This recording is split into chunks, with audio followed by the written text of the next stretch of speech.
You said play with them, what do you mean? Play with his. Okay. Yeah, so like I put him up over the bed, and then So then you had sex with him? Yes. Okay. And I had a dildo that I took out. Okay. And I played with him too. What'd you do with the dildo? And then I just cuddled him and I hugged him. What'd you do with the dildo? I put it in his mouth, put it in his bag. In the heart of Green Bay, Wisconsin, an unthinkable crime would soon become one of the most disturbing cases in the state's recent memory. At the center was Taylor Shabbus, a 25-year-old woman who investigators would later accuse of masquerading as mentally ill to cover up a brutal homicide and a gruesome act of dismemberment, horrifying not only a family, but an entire community. It was a cold morning on February 23, 2022, when the peace of Stony Brook Lane shattered. A distraught mother, just beginning her day, descended into her basement only to be met by a nightmare she could not comprehend. There, inside a 5-gallon bucket, was the severed head of her son, Shad Thyrion. Overwhelmed with terror and disbelief, she placed an urgent 911 call, setting off a chain of events that left first responders in shock. As dispatchers struggled to make sense of the frantic call, law enforcement officers arrived at the home. Even the most seasoned among them paused, frozen at the threshold of the basement, trying to process the horror that lay before them.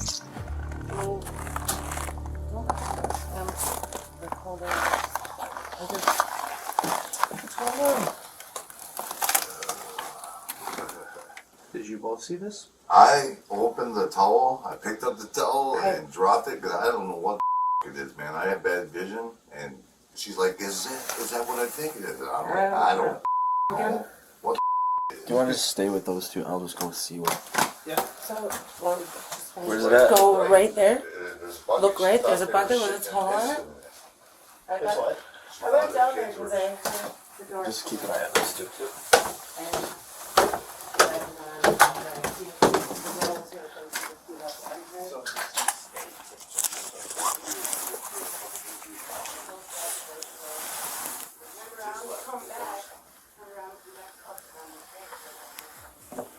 Dude, it is. Okay. Is it? What? Here, one. Cheers.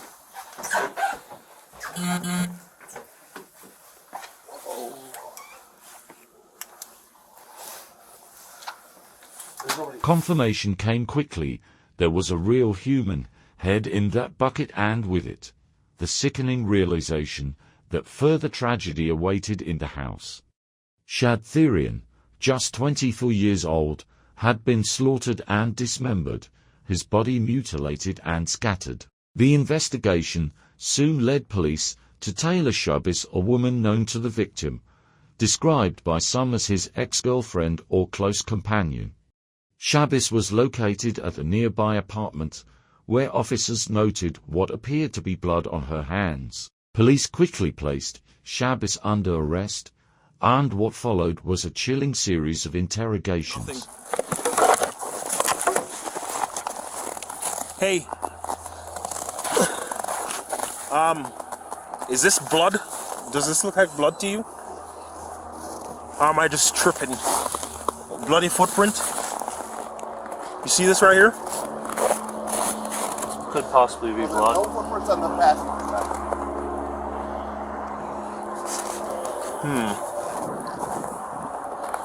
Hey, who did that? I don't know. Hi. Hi, Taylor. How's it going? Officer Russell with the Green Bay Police Department. Take your hand out of your pocket, please. Thank you. Just make sure you ain't got nothing on you here. With Taylor. Contact you, Taylor. Taylor, you have a warrant for your arrest. Just put your hands behind your back quick. Anybody else in your apartment? You got blood on your hands here too. No, on your hands. Okay, yeah, we're gonna have to. What apartment is she in? What apartment are you in? Do we have Adam 3 come up? Hey, custom, yeah, get up here. On the double. Which apartment? One. There's what they came back to.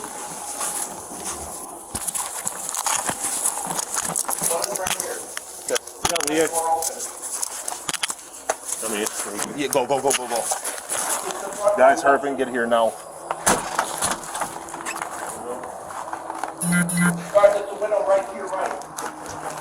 Watch this window right here. Gun point.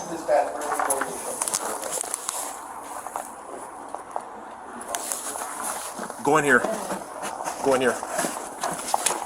Come to the back of the apartment. That's where we are. You, come over here. 2 more will be fine. If 84 is here, they have contact with the mail. Hands up! Walk out towards me! Have a seat. All the traffic. Come out towards me! Get on the ground! Who else is in the apartment? Be straight up. Tones.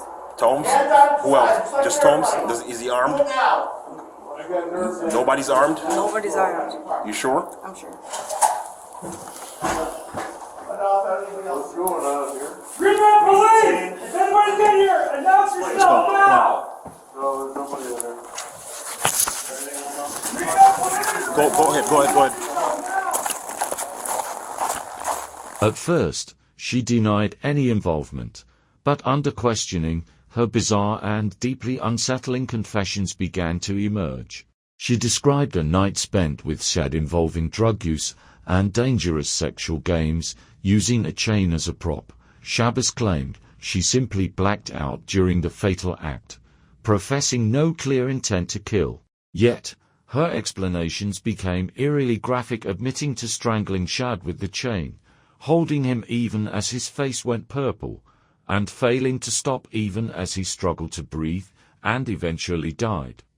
What transpired next would haunt investigators. In a calm, almost detached manner, Shabbus recounted how she played with Shad's corpse, using a variety of kitchen knives to dismember his body, and placing body parts in various containers and bags around the basement. She spoke of attempting to clean the head in the shower, and described the dismemberment process in chilling detail, admitting frustration at how long it took, blaming her state of mind and drug use for what unfolded. I hate this outfit. Never in my life. And how do you know Shad? He's my ex. He's your ex-boyfriend? Yeah. Well, they found a kind of disturbing stuff at the house there. Oh, really? Yeah. Yeah. A lot of blood. Basically Shad's head. Yeah. It's pretty I know. And then, well, they found part of Shad at his house, his mom's house. Found his head. Where's the rest of his body? It's there. It's at his house. It is in the house? It's at his house. Okay. Can you tell me what happened? It's a good question because I blacked out during that time. Do you think the body is still there? I don't see why not. Unless it just up and moved, which it could have. You never know. Where do you think the body would be? I was right there by the bed. It's by the bed, you think? Yeah, I was cuddling it by the bed. You were what? I was cuddling it by the bed. You were cuddling the body with the bed? Oh, okay. Was it just you and Shad down in the basement? Yeah. Was anybody else down there at any point in time? When do you think you went to Shad's house? I was like 2 days ago. One of the more shocking revelations was her intent to take the head with her, but, becoming lazy or paranoid, she left it in the bucket by the stairs. Officers would later find not just Shad's head, but other body parts divided among bins, bags, and even left behind in a vehicle. Throughout multiple interviews, Shabbus oscillated between bizarre detachment, frank admissions, and fleeting claims of memory lapses. She described the murder as a kind of dark compulsion, saying, "I love something so much that I kill it." You two being intimate, having sex? It was getting there. It was getting there, okay. So will this be considered foreplay? Yeah. Yeah, it was. And then I just didn't stop. I don't know why. I didn't stop. You guys done something like this in the past? Not like that. Do you use manual strangulation during sex at all? Is Shad like that? A manual strangulation? Yes. Yes. He likes strangulation? I don't know. You know what Yes, I'm he talking does. about? Yes, he does. Yeah, I do. And you do too, or just him? Both of us. And what would you guys like to do? Is there a certain role playing that you did with Shad? Or was it just some sort of strangulation? How would you guys basically have sex.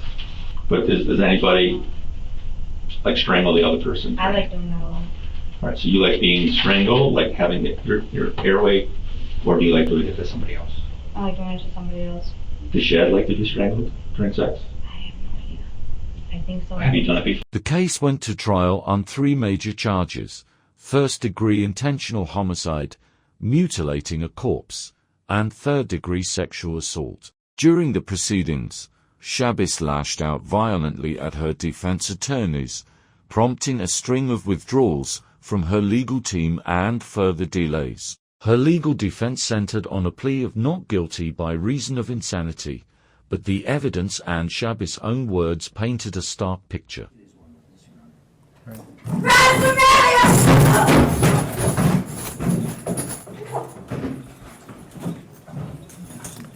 The jury rejected the insanity plea, finding her mentally competent for trial. Ultimately, she was convicted on all counts and sentenced to life in prison, with no possibility of parole. The murder of Shad Thyrion left a hole in the hearts of his loved ones and caused ripples of fear and grief throughout the Green Bay community. The twisted events inside that quiet house on Stony Brook Lane serve as a horrifying testament to how dark human impulses can turn and remind us of the enduring pain left in the wake of unthinkable crimes. A chilling tragedy unfolded in Green Bay, Wisconsin, disturbing the peace of an otherwise quiet neighborhood and sending shockwaves across the state. In February of 2022, Taylor Shabbus, a 25-year-old woman, stood at the center of what would become one of the most disturbing cases in Wisconsin's history. Accused of feigning insanity, Shabbus faced allegations of a brutal murder and macabre dismemberment that horrified both the victim's family and the wider community. The horror began when a distraught mother walked into her basement on Stony Brook Lane. There, she discovered the severed head of her son, Shad Thyrion, in a 5-gallon bucket. Overwhelmed, she frantically called 911, responding officers, struggling to process the scene, quickly confirmed the worst: the contents of the bucket were indeed human remains. Their shock deepened upon realizing the extent of the crime that had been committed. Shad, only 24 years old, had been violently killed and his body mutilated, with parts scattered throughout the home. The investigation soon led authorities to Taylor Shabbus, someone close to the victim, described as either an ex-girlfriend or former companion.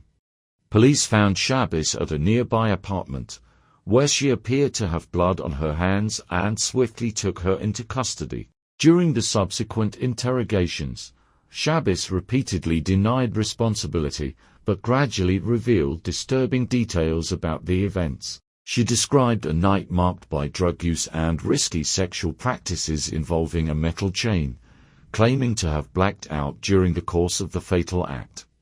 Despite her denial of intent, Shabbus confessed to strangling Shad and continuing even as he struggled and succumbed. Investigators were further unsettled by Shabbus' descriptions of her actions after the murder.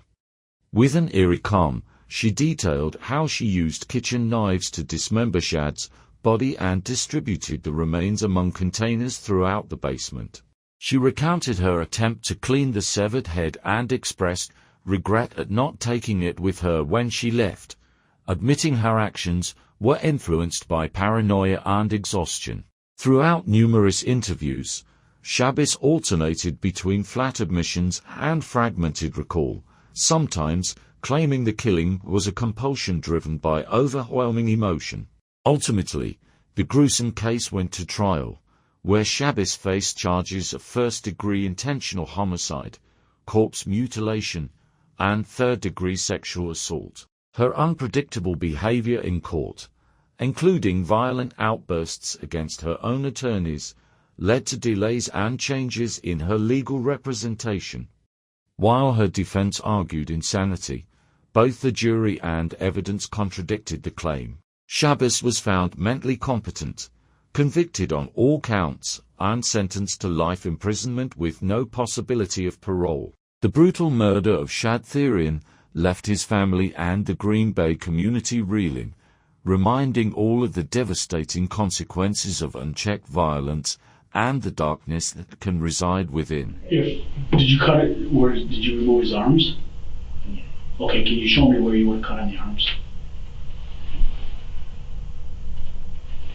Right there. Right at the elbows? Was this part of the arm left on? You gotta go in that blue bed. Okay, look. Yeah. But you know that you cut off at the elbows? Yeah. Okay, you cut both arms off at the elbows? I would hope so. Because like I was saying, that dismemberment process I did was like really messed up because like I was nodding out. Okay. And then I was like sawing it off. At the same time. Did his Did legs, you use just the knives? Just the knives, so like, yeah. did you remove any part of his, did you dismember his legs at all? Where would you have done the legs? I think there's one leg that's actually intact, Okay. and then maybe, or is it arm? I have no idea. Throughout repeated interviews, Shabbus alternated between uneasy acceptance and cold detachment, sometimes suggesting her actions were the result of an uncontrollable compulsion. She detailed the process of dismemberment, admitted frustration with the length of time it took, and made statements that revealed both a lack of remorse and moments of self-blame. Shabbus's behavior during the trial matched the unpredictability of her confessions. She faced multiple charges: first-degree intentional homicide, mutilation of a corpse, and third-degree sexual assault. In the courtroom, her erratic actions, including confrontations with her own legal counsel, to delays and disruptions, making a grim situation even more chaotic. Despite her defense team's arguments that Shabbus was mentally unfit to stand trial, both the evidence and the jury found her competent.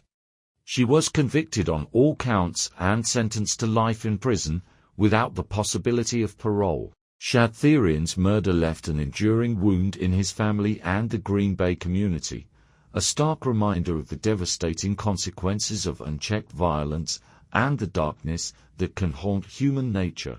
During a tense series of police interrogations, Taylor Shabbus described in unsettling detail how she dismembered Shad Thyrion's body. She explained that only kitchen knives were used in the process, noting that some limbs, like one of the legs, may have been left intact while others were removed at the elbows. The dismemberment took place with the body positioned inside a blue plastic tub in the basement, a location where Shabbus worked for hours, occasionally moving parts between containers, but keeping the gruesome process largely confined to one spot. Shabbus recounted that, when removing Shad's head, the body was laid on a mattress with his head hanging over the edge so that the bucket beneath could catch it as it fell.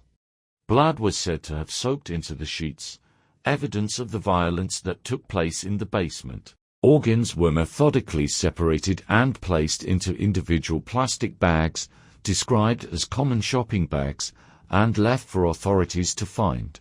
When questioned about the consequences of such an act, Shabbus appeared detached, acknowledging that prison time was an inevitable outcome, but insisting that the killing was not premeditated. She never contested her guilt during trial, despite her defense attempting to exclude evidence and arguing mental incompetence. Remarkably, Shabbus exhibited erratic courtroom behavior, including physical attacks on her own attorneys, which resulted in several public defenders withdrawing from her case and refusal of further legal support from the state. After firing her last appellate attorney and declining to testify, Shabbus entered a plea of not guilty by reason of mental disease or defect.